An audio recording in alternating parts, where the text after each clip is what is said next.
Hey there, Graeme. Hey, Bashir. How's Hey, things? it's great. It's spring over here. It feels like people all over getting outside more. Feeling good. What about you? How are Nice. things? Autumn and beautiful. Out Spring to and the beach. autumn. Beach. Can't wait. So, Graeme, I think you're going to recognize this hand. I played it this week over at Skybridge Club. It got some interesting range of results, but I was also puzzled by the very first question we face. Can I load it up and could you guide us through it? Sure, let's have a look. All right, so I'm set up standard too. So that one no trump is showing 15 to 17 from partner. But gosh, my first reaction, awesome. And then my second reaction, what should I do? How quickly do I move through this auction? How high do I bid? Sure. I remember this hand. I had the same questions. Oh, really? Okay. All right. Maybe that's reassuring already. Okay, so this is how I thought through it myself when I got the hand. The first thing is that partners opened one no trump. That one no trump is a limit bid. It shows a balanced hand, and you're playing standard. That's right. So that's 15 to 17 points.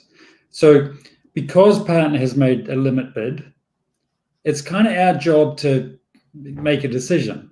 We don't normally get into long auctions after partner's made a limit bid. Now, you might say, well, we've got to, what are we going to do if we can't have a long auction? Right. Well, you can still decide, well, what contracts are we likely to want to be playing in? And there's really only two. We don't want to play no trumps. Right. Or do we? Maybe we do. Well, I did jump to slam. I don't know if I jumped to the best slam, but then replaying the hand, I made my way through the auction more slowly, and I wondered if no trumps should have been an option I should have considered. Or, again, returning to that question, the pros and cons of fast versus slow through this thing. Okay, so let's say we've got three options. We're either going to want to play in spades or clubs or no trumps, and we're not quite sure how high yet. If partner's got a 4-card spade suit, then that gives us a 4-4 spade fit. And it may well be that 4 spades or 6 spades is the best contract because we can perhaps draw trumps and run the club suit. And spades scores more than clubs. So if we're in 4 spades making 5, for example, that's better than 5 clubs making 5. It's better than 5 clubs making 6. It's better than 5 clubs making 7. So if we've got a spade fit, that's definitely an option. If we don't have a spade fit, well, maybe we do want to play in 5 clubs or 6 clubs. But if maybe 3 no trumps is the right spot anyway. Because, gosh, if we don't have enough for slam and we're in 3 no trumps, we've got 8 tricks. Good to go. So anything's a possibility. I figured the first thing I'd do is I just bid Stamen, 2 clubs, and find out if we've got a spade fit. And if we do, I'm going to play spades. If we don't, I'll think about it next time on the next round. But at least going through that thought process at the start, we've narrowed down our options. We know we're trying to. Okay, so partner's got a 4-card spade suit.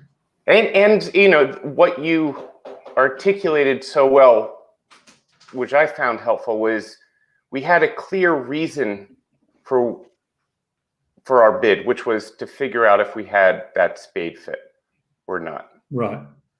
Yeah. And now, in fact, the opposition have kind of helped us out here in a way, because the fact that they bid 2 hearts and then 3 hearts means we probably don't really want to be playing in 3 no trumps anymore. Right.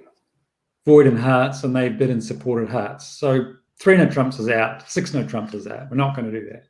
Right. So we're now down to simply 2 choices. We can either play in spades with a 4-4 spade fit, or we can play in clubs.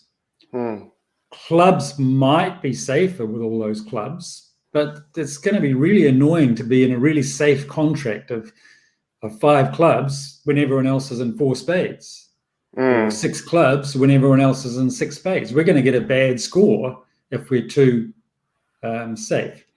So I think the fact that we found a spade fit means we really want to be playing in spades in this hand. We just have to decide, do we want to play in 4 spades or 6 spades? Now, that's a good question as well. And if we had there's all sorts of things we could do. We could just say, no, the hand's not that good. My spades aren't that great. I'll just bid 4 spades. That's fine. We could say, well, I love this hand. I've got a void in hearts. I'm just going to bid 6 spades. That's fine. It's okay just to guess. And unless you've got some sort of sophisticated bidding technique thing going on with your partner, what are you going to do? What do you think about asking for aces? Well,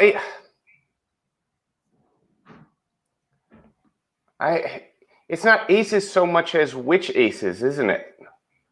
That's exactly right. Yeah, that's the problem. Spot on, Bashir. Suppose you ask for aces now, and suppose partner shows you 2 aces. You don't know which 2 they are. If it's the ace of diamonds and the ace of hearts, that's useless because it means we're missing the ace of spades and the ace of clubs. Right. So asking for aces doesn't really help. Honestly, I think often on these hands, you just got to, are you feeling adventurous or you're going to go slow? Well, this hand, I mean, the void, the singleton, and also just the thought, okay, so partner does have points, and they're likely not too many points in hearts because East and West both have them. Okay. So let's go for it. Okay, let's go for it. But I'm so glad, too, that you helped us out. I ended up in slam and clubs, which I felt great about until I saw the results and saw that some folks ended up in slam and spades. And it was exactly that feeling of, how'd you end up?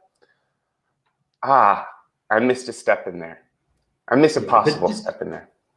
Yeah, that's okay. But you don't want to beat yourself up on these hands because they're hard. There's a lot of guessing going on. If you make the wrong guess, next time you make the right guess. So don't, don't stress about it. Just give it a shot. For the record, when I had this hand, I also bid 6 spades. Wow.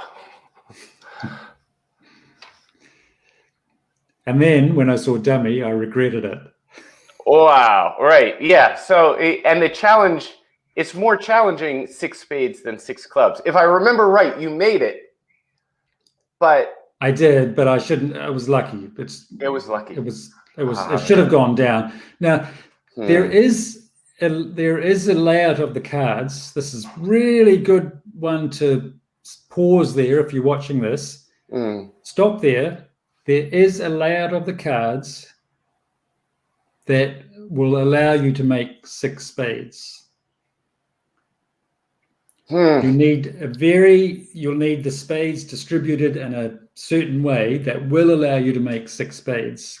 Meaning, so if in this contract, there's only one distribution between West and East hand that will enable us to make our contract.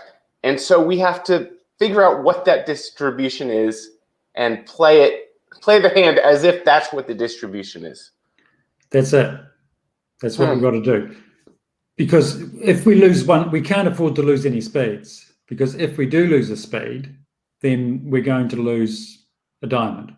So we've got to be able to draw trumps and then run the clubs. That's our only chance. So can anyone see what that distribution is?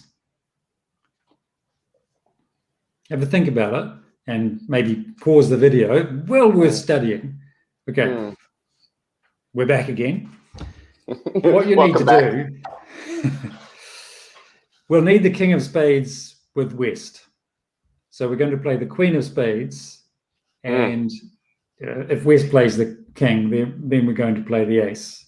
And if West plays low, then we're also going to play low. So it's kind of like a finesse. But there's a little bit more to it than just a simple finesse here, because if I play the queen of spades and West plays the king, and then I play the ace, what that's going to leave us with is Jack 4-2 in the south hand and 9-6-3 in the north hand. It's still tricky. And if that's the case, we're still missing the 10 of spades. So again, maybe have a think about that and think, well, how could that work? Where does the 10 have to be if we are going to make it? All right. We could just freeze for them, Graeme. Save them the clicks. Okay. Basically, the best option we've got is that East has got the doubleton the doubleton 10 of spades, in fact, West could have king 10 of spades. But just imagine, for example, that West has got king and 2 other spades, and East has got the 10 and 1 other spade. When we play the queen, if West plays the king and then we play the ace, we can then play back to the jack, which we're hoping will drop the 10, and then we can draw the last trump with the 9, and then we can just run the club suit. And so that we have no spade losers. Right. So let's give that a shot. So we've got to rough this. If we don't rough this, it's going to lose to the ace, and we're still off. And we know we can rough low because they both have hearts. Right. There's no chance. Okay. So we've got to play the queen of spades and hope that West has got the king. And let it run. Let it run. Okay. So now we play low. We play low and just hope. Rats. But look what happened. East let us off the hook here. Now East didn't. If East didn't know that I think East made a bit of a blue there. To be honest, East probably should have just played a diamond anyway. But defense is hard, and East has made a mistake. So now because we can play low from south and play towards the ace 9. See if the 10 comes out. Yeah, sure. We should be able to draw trumps now, but certainly we can play low now. Here's the ace. Okay. And how many trumps are left? So is it 2 more? Did I count it right? And so just 1 more because we roughed that first one. All right. And we're going to win that because it'll fall under. Is there any... Right, we already lost one, so we don't want to do anything fancy here. We just want to draw that last trump, right? We draw that last trump.